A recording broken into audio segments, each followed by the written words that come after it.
نن ملګرو د نواز شریف چې کومه نااهلي ده نو هغه ختمه شوه، د الیکشن دپاره اهل شو. یوازې نواز شریف نه کمزورترین هغه هم اهل شو، نااهلي ختمه شوه. خو زه تاسو ته یو ډېر ښکلی پوینټ مخې تږدمه او د خوشحالۍ خبر دی. خو مهرباني وکړئ چې د کینګ عمران خان صاحب زنده‌باد نارې په کمنټس کې او پیغام به د ټولو ملګرو سره شیر کوئ، ځکه د پی ټي آی ډېر ورکران به په دې باندې خپۍ بې موډه به چېرې نواز شریف خو اهل شو.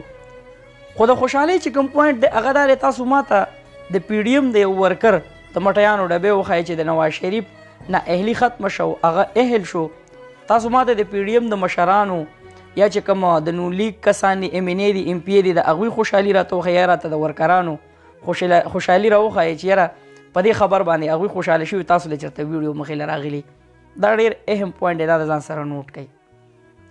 بل طرف ته ملګرو د توشاخانه کیس د عمران خان صاحب چې کوم کیس دی هغې ته هم تاریخ ولګېدو، انشاءالله العزیز چې د هغې فیصله به هم زر تر زره راشي.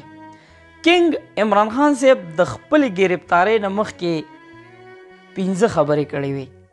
ما به کوز کی، ما به گرفتار کی، زما ورکران، زما ایم ان اے ایم پی اے به په جیل کې واچوي، ما به نااهل کی، د الیکشن دپاره به ځان ته ماحول مکمل سازګار کی نواز شریف په راولي. خو شپږمه چې کله به یې د بل لاس دا ګوته اوچته کړه او دا شپږمه به یې یادوله که نه، نو هغه به یې څه ویل؟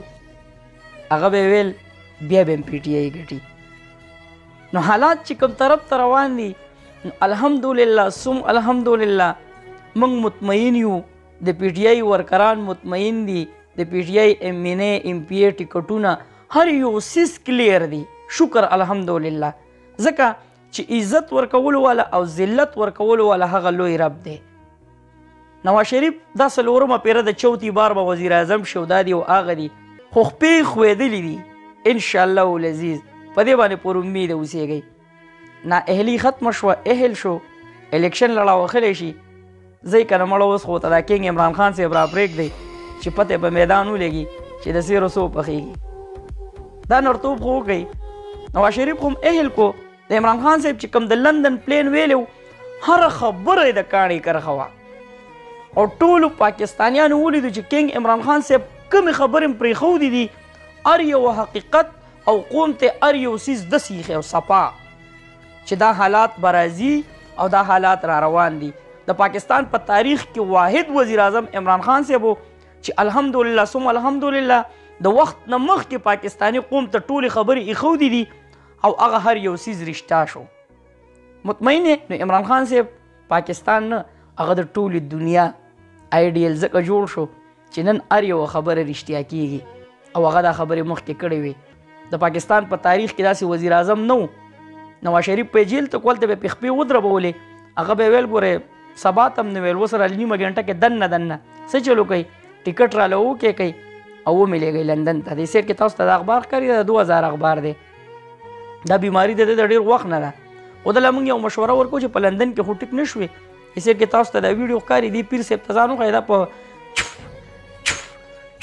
3 چوپونو د سړي د بیماري اوچتئ هر څه یې ته پاسولي.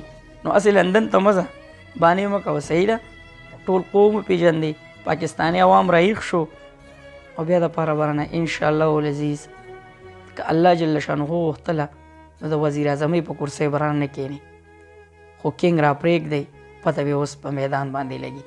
ویډیو د ټولو ملګرو سره شیر کړئ او د کینګ عمران خان صاحب د زنده‌باد نارې لازمي ووښئ. چېرته هم یې الله م ښاد آباد او خوشحاله ساته، اخر کې وواس پاکستان زنده‌باد. دا سړی کینګ عمران خان زنده‌باد. تل دې وي آباد دې وي زموږ وطن پاکستان دې وي، مسلمان دې وي. الله پامان.